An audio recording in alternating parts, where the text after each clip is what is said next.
আসসালামু আলাইকুম প্রিয় দর্শক, ল টক বিডি চ্যানেলের পক্ষ থেকে স্বাগতম। আমি আছি আপনাদের সাথে অ্যাডভোকেট ইউসুফ, নিয়মিত আইন চর্চা করছি। প্রিয় দর্শক, যে তিনটি কারণে নতুন ভূমি আইনে কোনো রিমেডি পাবেন না, সেই তিনটি কারণ কি, বিস্তারিত ভিডিও দেখার জন্য আমার সঙ্গে থাকুন। এবং আপনি যদি আমার এই চ্যানেলে নতুন দর্শক হয়ে থাকেন তাহলে অবশ্যই সাবস্ক্রাইব করবেন এবং অন্যকে দেখার জন্য ভিডিওটি শেয়ার করে দেবেন। প্রিয় দর্শক, আপনি যখন নতুন ভূমি আইনে, ভূমি অপরাধ প্রতিরোধ ও প্রতিকার আইনের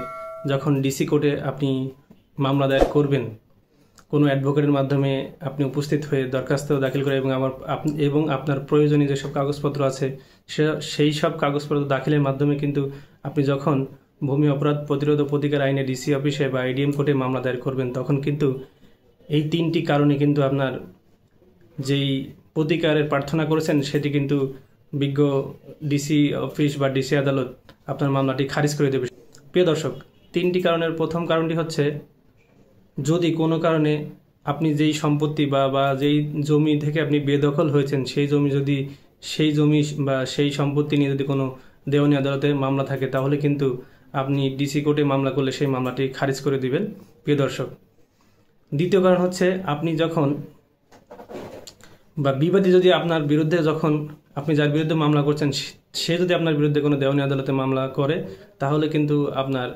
এই মামলাটি ডিসি কোর্ট বা এডিএম কোর্ট এই মামলাটি আপনার আমলে না নিয়ে খারিজ করে দিবেন। প্রিয় দর্শক, 3 নম্বর শর্ত হচ্ছে, যখন আপনি যেই ব্যক্তির বিরুদ্ধে মামলা করছেন অথবা যেই ব্যক্তির বিরুদ্ধে মামলা করবেন সেই ব্যক্তি যদি পলাতক থাকে অথবা দেশের বাইরে থাকে, তাহলে কিন্তু সেই ক্ষেত্রে আপনার মামলাটি খারিজ করে দিবে বা মামলার থেকে আপনি কোনো রেমেডি পাবেন না। এরপরে হচ্ছে আরেকটি কারণ হচ্ছে, আপনি মামলা করার সময় যদি আপনার যে সর্বশেষ খতিয়ান রেকর্ডটি সেটি যদি আপনার নামে না থাকে, আপনি যে ব্যক্তি দখলে আছেন তার নামে থাকে, তাহলে কিন্তু প্রিয় দর্শক আপনি এই ভূমি অপরাধ প্রতিরোধ প্রতিকার আইন থেকে, এই নতুন আইন থেকে কিন্তু কোনো ধরনের রিমেডি পাবেন না। এই বিষয়গুলো লক্ষ্য রেখে কিন্তু আপনাকে এডিএম কোর্টে মামলা করতে হবে, অন্যথায় কিন্তু আপনার মামলা খারিজ করে দেবে।